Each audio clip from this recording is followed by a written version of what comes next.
You are listening to a Clarkesworld Magazine podcast with your host and narrator, Kate Baker. Greetings, Clarksville citizens. I hope this podcast finds you extraordinarily well. We're on to our 7th story for the month of March 2022, issue 186. How have you been enjoying these stories thus far? You can let us know. Neil and I are both on Twitter. Neil is at Clarksworld, and that is Clark with an E. And I'm Kate_Baker. Give us a follow and let us know. Tell your friends about the stories that you like. Or contribute $1 or more a month over at patreon.com/Clarksworld. Anything that you can do to show your support helps us continue to bring you these stories each and every month. Our story is titled, It Takes a Village, and is by Priya Chand. Priya Chand, who can be found at the website priyachandwrites.wordpress.com, is a California transplant living in the Midwest. Her work is inspired by a background in biology, has previously appeared in magazines including the Magazine of Fantasy and Science Fiction, Analog SF, and Nature Futures. She is also nonfiction editor for issue 7 of Reckoning magazine. And if you like what you hear, you can go back to Optimizing the Path to Enlightenment and Social Darwinism here at Clarkesworld. So, my dear listener, I hope you can sit back, relax, and let me tell you a story. A generation of traumatized fathers was raising a generation of children with trauma in their bones. We bobbed on Velcro tethers, children clutched against our chests, faces pale in the filtered sunlight reflecting off the planet below. Our gravitational generator always shut off first. Next were the ship's main systems, everything except emergency life support. We'd learned to conserve our air as it recharged, enough to allow a single person to tell a story. The story. Necessity. If our children were to survive, they had to understand. We took turns, but the words were always the same. I waited until the ship's hum faded, leaving only the sound of our deliberate, slow breathing. 3 years ago, I said softly, we did something bad. We didn't listen to the AI. We thought we didn't need it anymore because we were close to landing. But that was wrong. You can't stop being careful, ever. All of us held our children tighter, taking comfort before the horror ahead. We hit a rock. My voice dropped to a whisper. Our friends were taken. And so was the playground I'd hoped to show Callow around, and the radiation net that powered our AI separately from the main engine, forcing this daily shutdown so it could recharge. When we found out what happened, we went back. We said, sorry. It was too late to save our friends, but the AI told us what to do next. We should have listened from the beginning. It's okay to ask questions. My heart beat faster. I ignored it. But you can't say no to the AI. You can't put your hands over your ears and pretend you didn't hear. First, the AI told us to make you, because this ship needs people. And then, my chin lifted toward the massive window. It sent the mothers to the planet. They're down there right now, making food and houses for us. Our distance comms, built centuries after our ancestors left Earth, couldn't penetrate the planet's atmosphere. For all we knew, the mothers were dead, or thought we were dead. One day, I said, ear-thumping, we'll join them. It'll be just like living inside a hollow. The hollow chamber was gone. We'd need a better metaphor. Or we could finally leave this damn ship. We'd stabilize what we could, but what remained of it wouldn't survive a second collision. It was time to go. A sigh, then a hum. We repositioned our feet, adjusted the children, and landed gently as the gravity returned. Thacker and I headed to our shared compartment, his pace slowed by twins.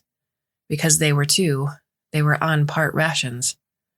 Once a week, I offered to get Thacker a little extra from hydroponics, but he always said no.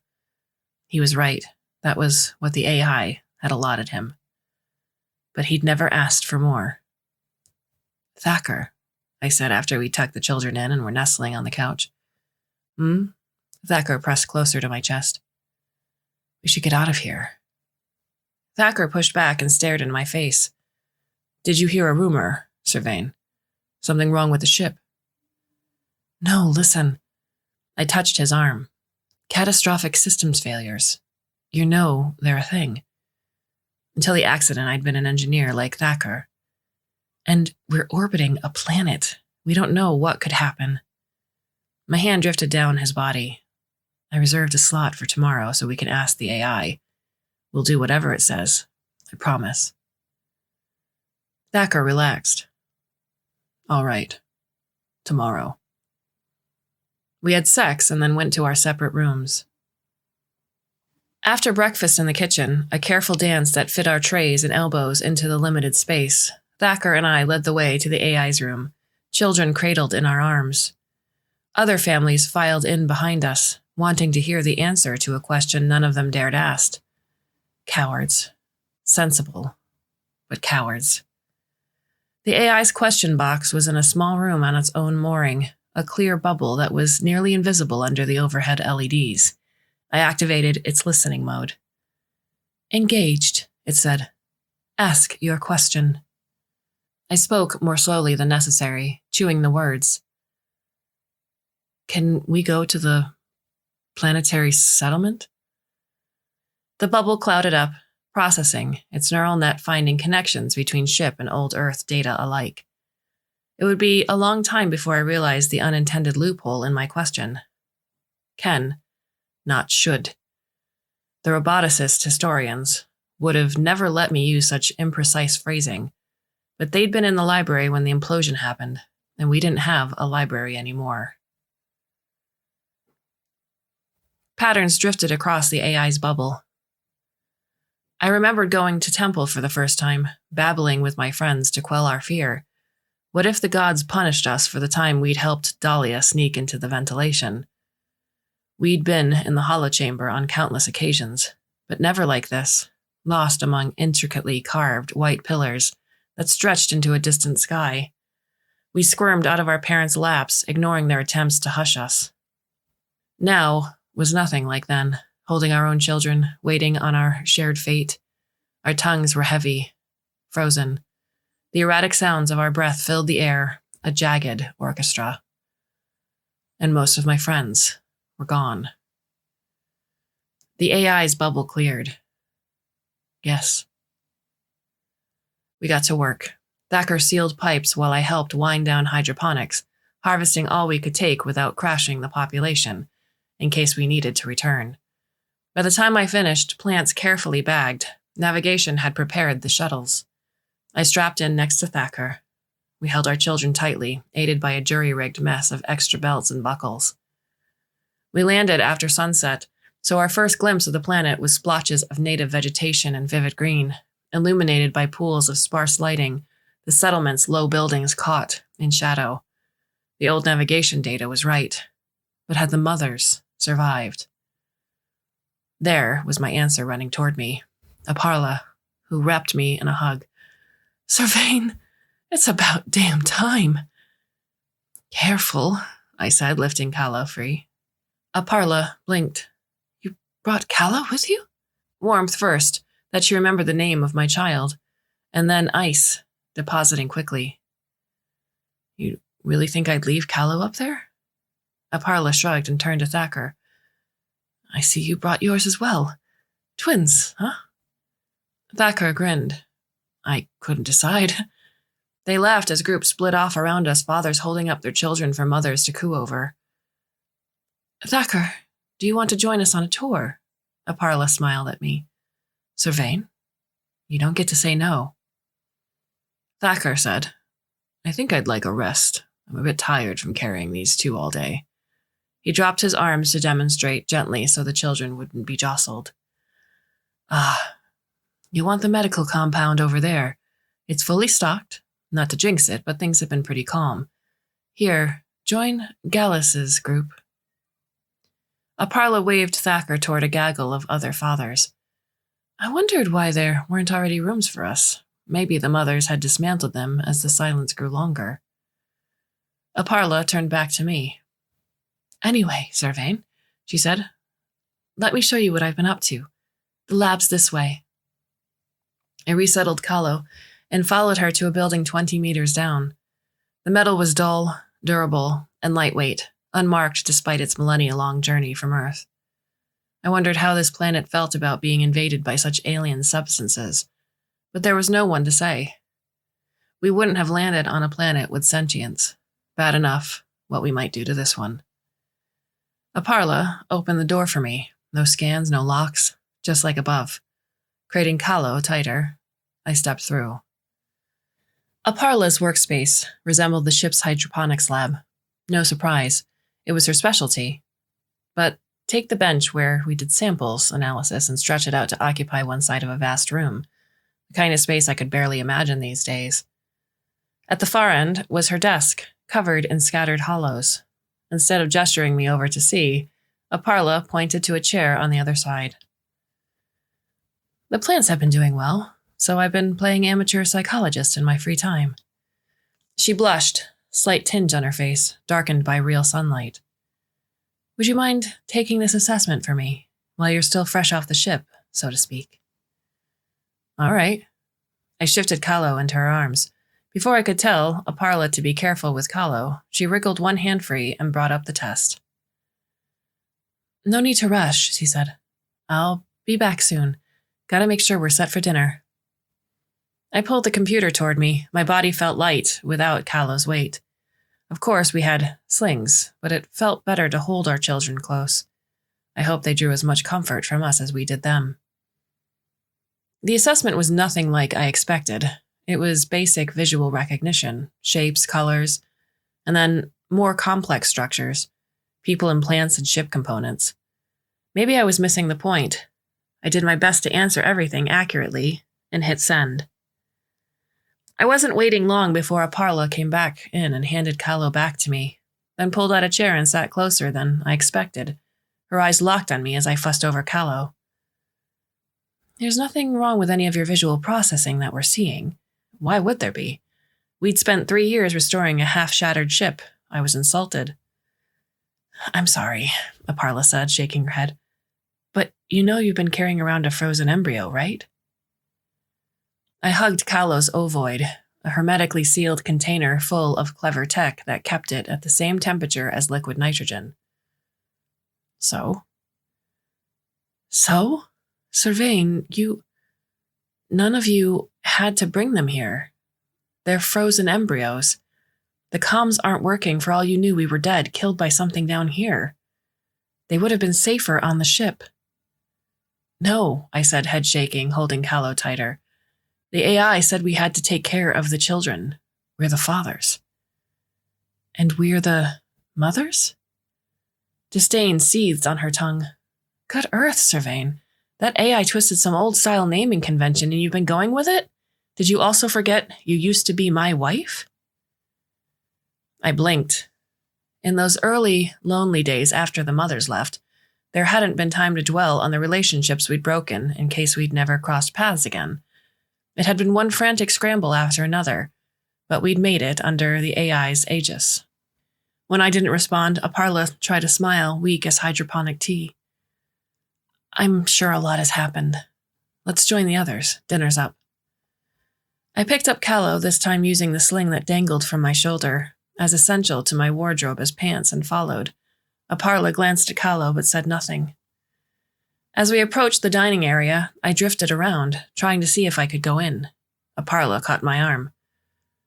There's none of that here, Sirvain. No more eating in shifts. The dining hall's big enough for all of us. Planets were incredible. I followed Aparla inside. The mothers were spread out, trays organically scattered. I hadn't seen such a lack of economy in over 3 years. We aren't producing at capacity yet, the mother who slopped food onto my plate said.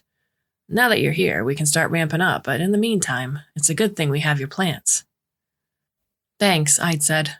The AI had told us to bring the plants. She should have thanked it. I would have said something, if I wasn't distracted by the steam rising from my dish. The spices were the same, but fully heated food. I'd missed that. Aparla and I, and Thacker, once he saw us, sat cross-legged around one of the small tables. Thacker had the twins in their sling as well. I heard more background chatter than I'd heard in ages, all from the mothers. It felt unnatural, not only because they changed topics every time we brought up our children. Where we'd embraced silence, the mothers had tried to fill this unimaginably massive world with noise. We finished eating and dropped our plates into the recycler. Almost by reflex, Thacker and I huddled with the other fathers. We didn't know where to go, so we stayed clustered, releasing the children from their slings and into our arms. The mothers were watching us, their collective gaze undiluted by their spread across the dining hall. "We'll show you where to sleep," someone said at last, and we shuffled out gratefully behind her, children nestled against us. Thacker and I looked at each other. "Do we want to share a dorm?" he said. Our relationship was mostly the warmth of our bodies against each other, comfort and release. The last conversation we'd had on the ship was the most we'd spoken in months. "Sure," I said. "It's worth a try."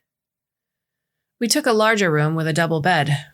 We put the children on the hammocks the mothers had provided, somewhat ungraciously, I thought. These were their kids, too. "Aren't they being weird about the children?" I asked Thacker.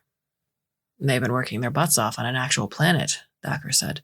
"Imagine how mind-melting that is. Tomorrow we're going to see completely open sky. I'd give them a break for now, Sylvain." I went to bed thinking about what it would have been like to do everything we had to do to repair the ship, forcing our bodies through a haze of nightmares and the constant aching fear of another mistake. But on land, we couldn't sit idly, especially now the settlement needed expansion.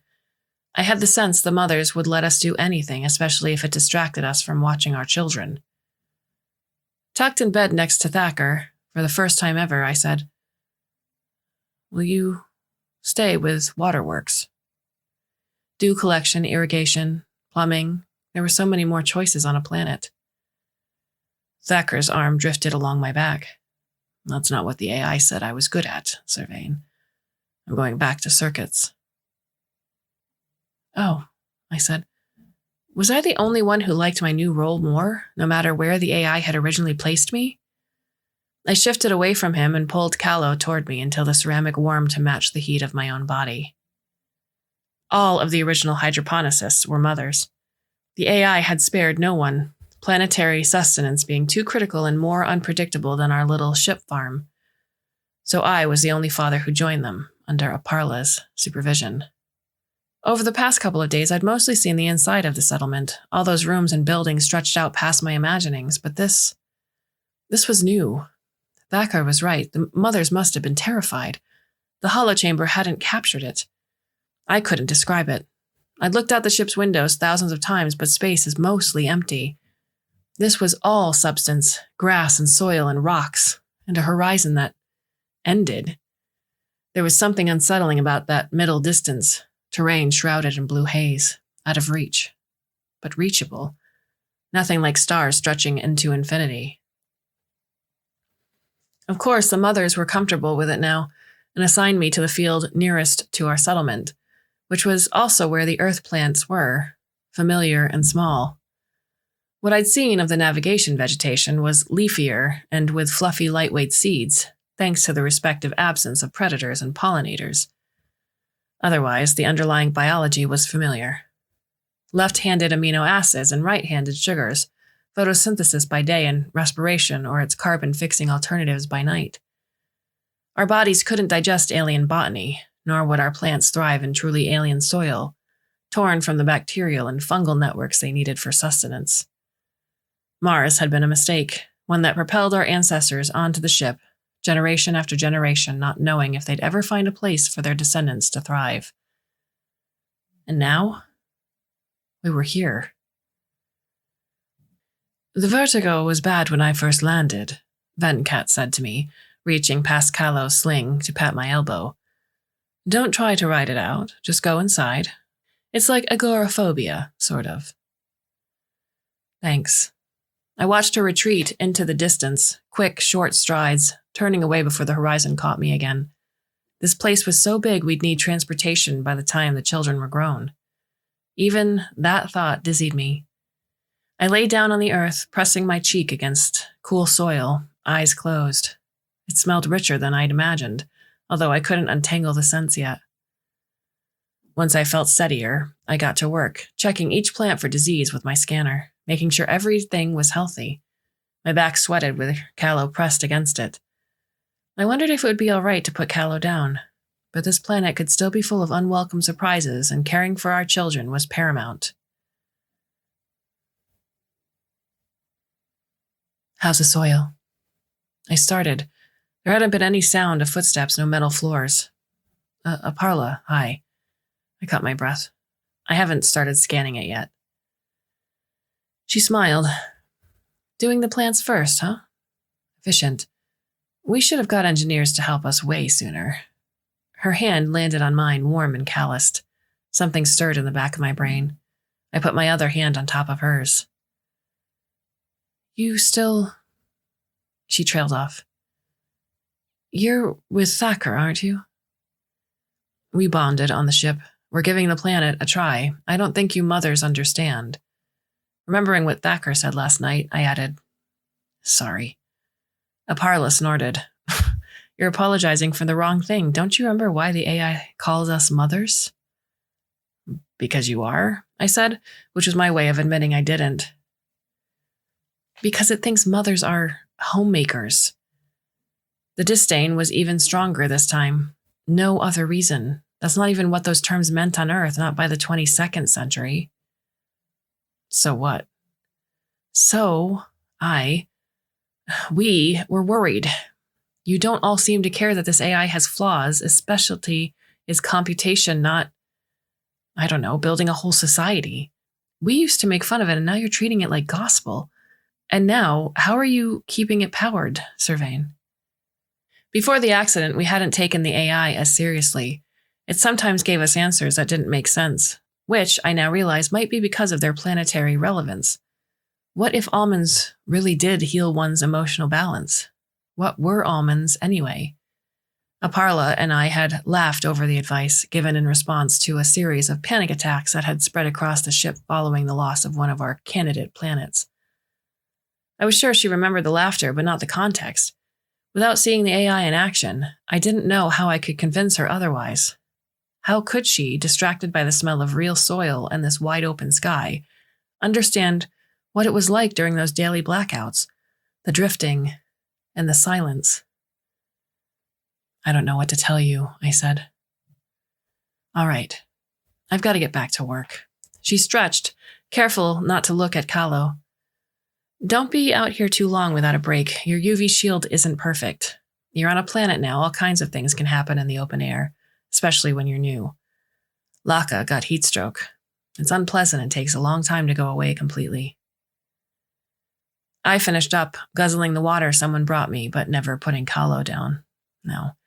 The mothers were so coordinated, trading information and talking amongst themselves. None of us were like that. Thacker and I didn't even try to cross paths during the day. But here, with the mothers pressing in on us, we began talking more. One day, after dinner, we crammed into the double room Thacker and I shared. Children nestled more comfortably now that the mothers weren't staring at us. The room was warm and filled with the sound of breathing. A flash of memory, hundreds of memories, but all the same. I missed our daily sessions on the bridge.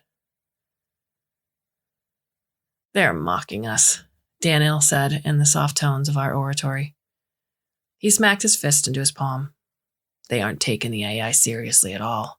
I asked about bringing it down here, and they laughed. We all shivered or clutched our children for comfort. We've only been here a few weeks, Thacker said. We should talk to them. They've forgotten the accident. A pause, an inhalation. They've spent too much time planetside. They're losing their instincts for survival. They think the AI is amusing because they haven't run into any major problems yet. We drew our children close. There would be problems. There were always problems, and the best way to avoid them was to listen to the AI. We have to help them remember. I took lunch with the mothers when we came back from the fields. We called it hydroponics out of habit, although, of course, it wasn't. Dirtponics? I laughed. The others laughed with me. It was like reliving my childhood. Ichiro said, still laughing. Farming, I think. It's been a long time since I saw the vids. They're still on the ship, aren't they? Yeah, I saw my opportunity. We watched a new one every Friday. The AI does a great job selecting the ones that are right for the moment. I remember it was good at that kind of thing, as long as you didn't mind getting some very odd half-notions from Earth, Halva said. She and the other mothers traded grins. To avoid looking stuffy, I smiled. But as I spent more time outside and watched my skin turn from dust to soil, contributing to a fully organic ecosystem for the first time in my life, I felt myself expand past the constraints of my old life. My whole being yearned for the sky. I wanted to explore, even, yes, stand atop one of the hazy blue mountains. I wondered how you could grow up on a planet and then live out the rest of your life in a metal box that, at any second, could... I overreached. The horizon blared in my mind's eye. I dropped to my knees. Shivering, I turned Kalo's sling around my body and lifted Kalo out, running my hands across the ceramic like I always did for comfort. Nothing. I wrapped my arms around Kalo, trembling harder, and eventually the tears rolled out of me, hideous, wet sobs. I hadn't cried like this even as a child. I'd always been surrounded by people. Half of them were dead. Kalo wasn't a person, not even close. Might never be a person. I released Kalo and put my dirt-coated hands over my face, letting the earthy scents wash over me. The soil was warm from the sunlight, moist against my knees. I lay back down to let it caress me, wishing it were the touch of a person. But it was still more alive than the ceramic shell inside which Kalo lay frozen. What was I doing? What were any of us fathers doing? Sudden coolness. Something was interfering with the sunlight. Aparla was standing over me. I recognized her concerned huff. Are you okay? She said. I rubbed my eyes using the heels of my palms to blot out the tear tracks as if she would notice. Yeah, I said. The sky got to me, not as acclimated as I'd like. I managed a weak giggle. I'm sending you back, Sylvain. Rest. I thought about arguing, but I hadn't been entirely dishonest. I could use the comfort of 4 walls and a ceiling right now. Thanks. Looking around as little as possible, I retreated back into my shared room and put Kalo on the table beside my bedside, and closed my eyes. Thacker opening the door woke me up. Oh, sorry. I didn't realize... Why is Kalo on the table? His tone shifted from warm to colder than the inside of Kalo's container. I sat up. I've never been one of those people who needs time or stimulants to return to full functionality. I was tired? Aparla and I were... You left your child unprotected because of a mother? Not unprotected. Kalo could fall from here. And then what? The containers had flat, gecko-like bases for that exact reason. Nothing happened, Thacker. Could you please calm down? You're nearly shouting. Someone's going to think there's an emergency. Calm? Thacker took a steadying breath. I can't believe who you've become here, Sylvain. You remember what we learned from the AI. Our children come first. He steadied the sling across his chest, nudging the ovoid so it bumped his ribs. I saw the wince. For the first time, I saw the children through the mother's eyes. The container was just that, a container. There was no reason to drag the contents from place to place. We were inconveniencing ourselves for what, exactly? The most rigid possible interpretation of the AI's directive to ensure humanity had a future? I got up. This is who I was, Thacker. It's just, with the emergency, we hadn't given ourselves any space to think, to reconsider what we were doing. We told ourselves we could ask questions. Could, not should. Even though we'd grown up knowing the AI was far from omnipotent, we sought comfort in its algorithms. Thacker and I looked at each other for a long time. Then I packed up my belongings. "Are you sure you don't want the double bed?" he said. "Once when I was young, our main water recycler broke, and we couldn't shower until the repairs were completed. The first time I stood under the jets, I felt a layer of dead skin slough off my body. How strange to realize I'd come to accept that dry, itchy sensation of my skin being too small as simply the way things were.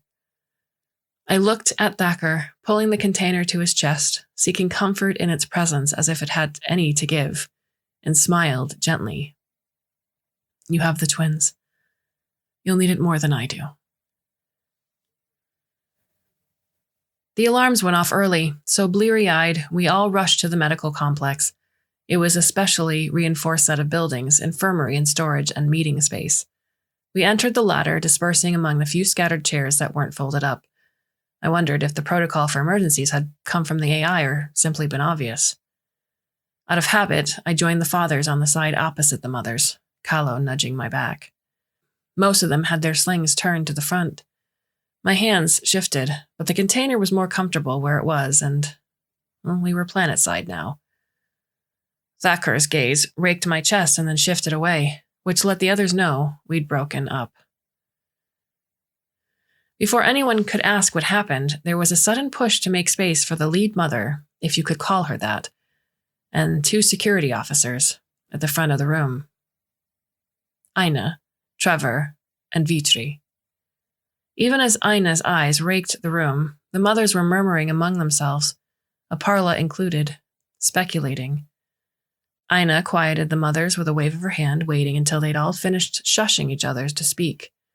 Her voice echoed off the walls. "There's been a small disruption to one of the power generators.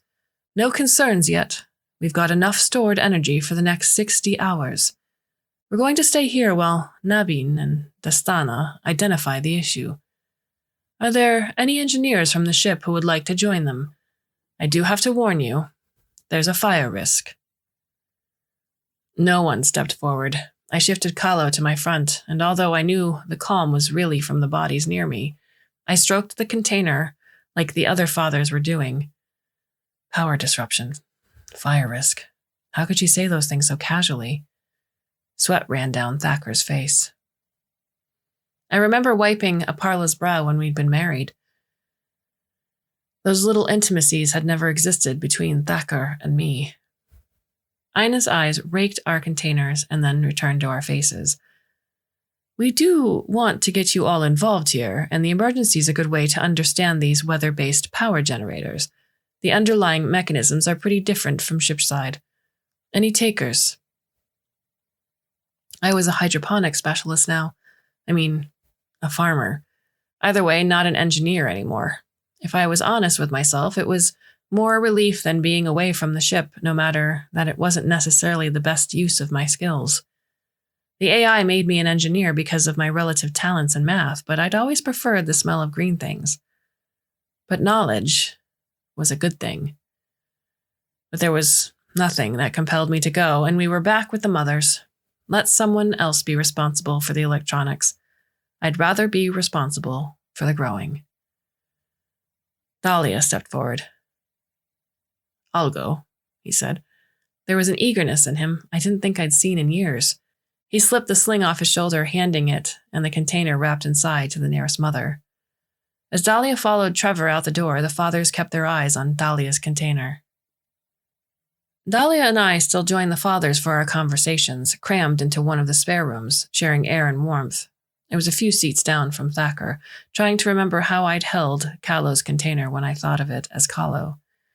After the incident, resolved within the hour, some casing had cracked despite the material's much-vaunted weather tolerance. No one had asked for details of our breakup. They were too aghast at Dahlia. He was seated slightly outside the circle. There was something different about the way he held his body, but I couldn't figure what. The fathers all had their eyes on him. I couldn't scrub the image from my own head, the freedom as Dahlia went off to risk his life for knowledge. "What were you thinking?" Dahlia's mouth twisted. You heard her. It's not like we can just take apart a working generator when we feel like it. This was a rare opportunity to understand the mechanism. You could have died. That was the cue to, of course, cling to our containers, hands skating across the ceramic like window washers. We were near death all the time on the ship, Dolly retorted, waving his arms, joggling his shirt. That was when it registered, no carrier, no container. I pushed unkind thoughts about Kalo's weight on my lap to the back of my mind. Not like this, Leluya said, stepping in where Xu Ying was sputtering. The AI could have assessed the situation without you all needing to risk yourselves. To this, Dahlia shrugged. He and Leluya were on the same shift. Leluya wasn't blithering. But the mothers refused to entertain the adjustments needed to bring it here. So, we risk ourselves planetside when something goes wrong, and it could be an even bigger accident. We all shuddered. We couldn't help it. I suddenly saw ritual in the way we reached for our containers, no different from the prayers some of us said nightly. The silence continued until Dahlia interjected, voice trembling, as it hadn't earlier.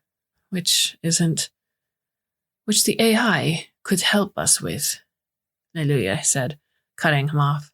It was built on a planet. It got all kinds of knowledge we don't understand. The other fathers nodded forceful assent, chins thrusted. Dahlia subsided back into a seat. Was Leluya right? I myself had agreed with his sentiment not too long ago, but the mothers remembered growing up with the AI, and they'd been here for 3 years, and they'd had no such feelings. With the amount of times we'd all brought up the AI, they would have said something if they'd had sudden insights about its relevance. Before I could bring that up, Xu Ying said, "We should leave." More understated than he'd been on the bridge, but not a whisper. At last, the Huke responded, equally quiet. How? The shuttles are all on the landing pad. The mothers know we left supplies aboard the ship. We won't tell them we're not coming back. Xu Ying pulled his chair closer to the center so the LED caught his soft features and dipped them in shadow. This planet is too damn unpredictable. Let's do it, Thacker said, hands passing over his twin's container. I snuck a glance at Dahlia right as he glanced back at me, and while he didn't look defeated, and I didn't think I did either, we were both exhausted. If we said anything, they'd mention the accident, and our brains weren't ready to push that aside long enough to point out all the problems with going back to a creaking half-corpse of a ship. Let's do it, Xu Ying whispered. The fathers murmured assents. Was it really that simple? When they went to the mothers and told them it was time to go back, complete the ship's transformation into salvage, when the mothers asked if some of them should go and the father said no, the ship's changed a lot since the implosion. You wouldn't know where anything is. It'll waste time. When I said nothing because I couldn't betray the fathers, even though I knew I wasn't a father anymore, and hadn't been for a while. Yes, it was. For old time's sake, I decided to talk to Thacker after dinner, alone in my room. Kalo rested on the hammock the mothers had constructed, a waste of resources, I couldn't help thinking, with the part of my brain that had blossomed under the light of an actual sun. But at least it would be enough to avoid distracting Thacker with my carelessness. What is it, Sirvain? He said, taking a seat on the chair across from me.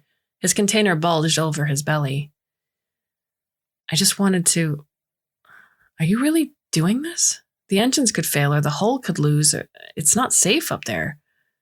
I blurted, because if I stopped and thought, I'd return to the accident again. It's not safe down here either, Thacker said. He wasn't exactly wrong. The alarm was the one real emergency we had, but there'd been a few near misses with twisted ankles, a case of pneumonia after a rainstorm. Yes, it really can fall from the sky. Unpredictable but expected planetary behavior. I focused on the latter. To Thacker, it was the former that terrified. The dangers were known, if sometimes inescapable, on a ship. And I could see his hands trembling, far cry from the boldness that had drawn me to him in those early days. The only one who insisted on keeping both fertilized embryos. He wouldn't let himself heal. I wasn't yet capable of helping anyone else, and he'd run screaming from the mothers. Never mind, I said. It was good seeing you. Thacker nodded, hand-seeking comfort from his ceramic alloy hemisphere. Goodbye, Sir Vane. Eventually, he'd activate the twins' container, him and the other fathers. I had to hope the AI would tell them to come back down here, sooner rather than later, as the ship slowly deteriorated, along with their sense of independence. Our ancestors had left Earth seeking a new planet. To come so close and then to leave it. I thought about the mothers. I thought about the months we had spent together, holding each other. I wished we had worked more on easing instead of sharing our trauma. But I doubted I'd even had been capable of that thought on the ship. I'd entrusted my brain to repetition and our rigid interpretation of the AI's directives. Ship-minded, small, crushed into half the space we should have had. The next day, the fathers were gone. I was in the medical sector, finding a good place to put Callow's container until it was ready for activation. As I left the storage area, even if Callow wasn't a person yet, putting the container next to rolls of bandages and EpiPens seemed a little much. I went back to the infirmary, where I ran into Dahlia, receiving treatment for a nasty forearm gash, grit visibly embedded in the torn skin. I couldn't help looking. No container in sight. Dahlia said wryly, I wanted a good view of the departing shuttles. I didn't realize there'd be so much wind on a planet. What'd you do with your child? I asked him. He shrugged. I let Naluye take the container. He wanted to, but he didn't have the nerve. Oh, I said. I looked down at Callow's container. I never wanted children, Dahlia said, catching my gaze. You know how it was when everything first happened, though. I couldn't think of saying no. He shivered as the medbot smeared gel across his cleaned wound. I had to send it back. I think I had to, otherwise I couldn't move on. He shook his head. None of us were okay. But we had been once, and could be again. We didn't have to inflict our trauma on our children, not even if we thought we were saving them from our mistakes. We could build something better. A playground in the soft soil, surrounded by mountains and trees, looking at the stars with excitement, hoping to see meteors consumed in the planet's atmosphere. How close, they'd say, giggling, and eventually we'd learn to smile too. I understand, I said, patting Dahlia's good shoulder.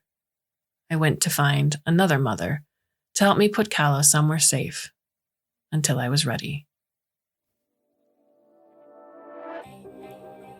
I want to thank you for joining us on all of these stories for March. We have a few more left for the month, and then we start a whole new slate. I do hope that you can come back and join us when you should choose. And until then, my dear listener, I bid you a very fond and hopefully very temporary farewell.